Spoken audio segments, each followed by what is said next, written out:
Hi, it's Mark Huirua. Welcome to my video Mathematical Proof That God Exists, Part 6a. In this video, we'd like to recap some of Part 5 and share some extra thoughts. The full video is available on YouTube. By now you may be familiar with the main question and the framework we're using to investigate it. Of course, what I like about this framework is that it doesn't just describe the physical world, but it looks for a relationship between the physical world and the non-physical worlds of thought and numbers, and the relationship being governed by a cyclical process, a recursive process. It's a recursion in earlier videos we suggest is our fundamental property of existence, and of course because it's a process, it's not a thing, and that makes it consistent with how Jewish rabbis view God as more of a verb and not a noun. Of course, what it means for our concept is that we can now test the framework in 3 points: a unique number pattern, see that pattern repeated in different human ideas, and look for a process of recursion. We do that, and it evidences our framework. So, did we find a unique number pattern in these two ideas? Well, in fact, we did. And I encourage you to watch the second video, so part 2, for full details on the 7 numbers and how it's repeated in these two ideas. We also found a recursive process in play between these two ideas. We showed how the recursion mathematically it gets expressed as a torus shape. We discussed the torus topology as being apple-shaped and rainbow-coloured. And for further details on the topology of a torus and how it relates particularly to process, I'd recommend the YouTube videos of Arthur Young or Stan Tenen. Both of those videos set this topology to motion, which is a key aspect of the process of recursion. And therefore the apple-shaped rainbow-coloured topology provides us with a unique identifier in nature, and the unique identifier will act in the same way as fingerprints and DNA allow us to uniquely identify an individual. So this unique identifier of apples and rainbows will be our unique ID of a unique thinker, which is suggestive of our divine mind. Now these two attributes, very popular in the traditional sense in these two Bible stories, also explicit in the A4 paper. Now, it's not as obvious as it is in the two Bible stories, but it is there nonetheless through the spiral of Theodorus. It's because this is the pattern that we see all around the world. Theodorus, by the way, actually means God's gift. Theo being the Greek word for God, it's the root word of theology. So God's gift, also the meaning of the rainbow in Genesis and the Noah's Ark story, also God's gift. So pretty obvious that the spiral of Theodorus is really the rainbow-like spiral. It's what you see when you look down on top of a torus. It's also pretty popular. Here it is as a quilt. Here it is as a popular high school project.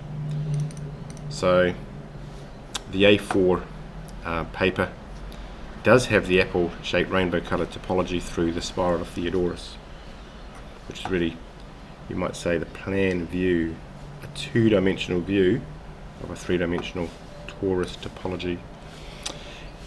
And by these two things, we can actually test our framework mathematically. So in order to evidence a divine mind, we look for its unique identifier in nature, and that's the unique identifier of a recursive process. Recursive processes being a non-reductive fundamental property. So I suppose raises an interesting question or implication. Are there any other examples? Well, what about this one?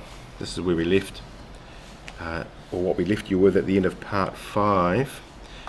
Well, the interesting thing about this is that it does tick all the boxes. It is what we're looking for, right? It's apple shaped, it's rainbow coloured, and let's see, did Apple change the world? It also explicitly connects to paper, of course, through because paper is what we put into our printers, normally A4 or A3 paper. So one in every home was the goal. I think they've largely achieved that. On this side of the equation, the Bible, best-selling book in the world, about 6 billion sold, which on average means one per person.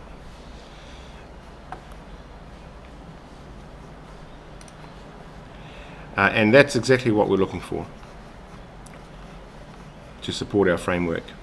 So you look for the unique identifier in nature, these being the attributes of a torus, which is the mathematical expression of a recursive mind, which are our thoughts.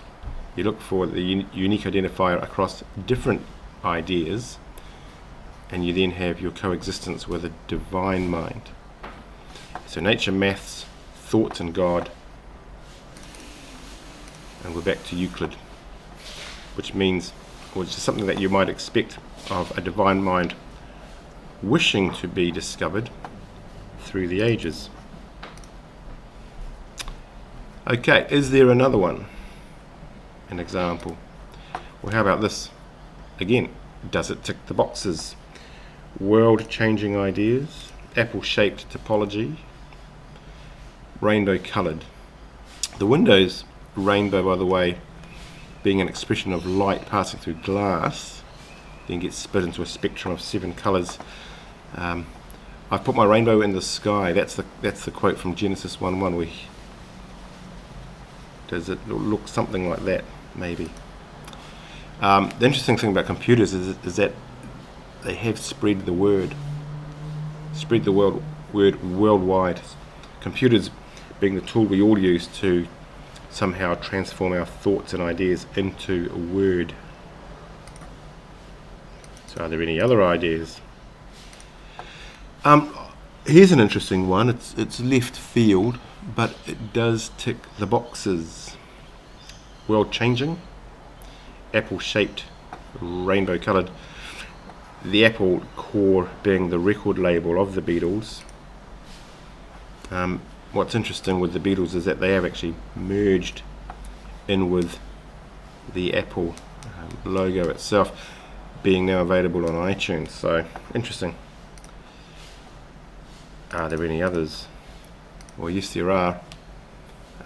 Coming up, we're going to find the big one, and that's when we'll see that science boils down to ideas on gravity and ideas about light. And the top, maybe most influential scientists of all time, perhaps Isaac Newton and Albert Einstein. So we're going to see in very shortly that the ideas of these two renowned, prominent scientists totally revolutionized the science industry, scientific advancement through their ideas of gravity and light. And we'll also see that, it's pretty obvious here, but gravity, of course, being associated traditionally with an apple, and light with a rainbow. So, hey, thanks for watching. I look forward to continuing the journey in part 6b. Until then, this is Mark, out.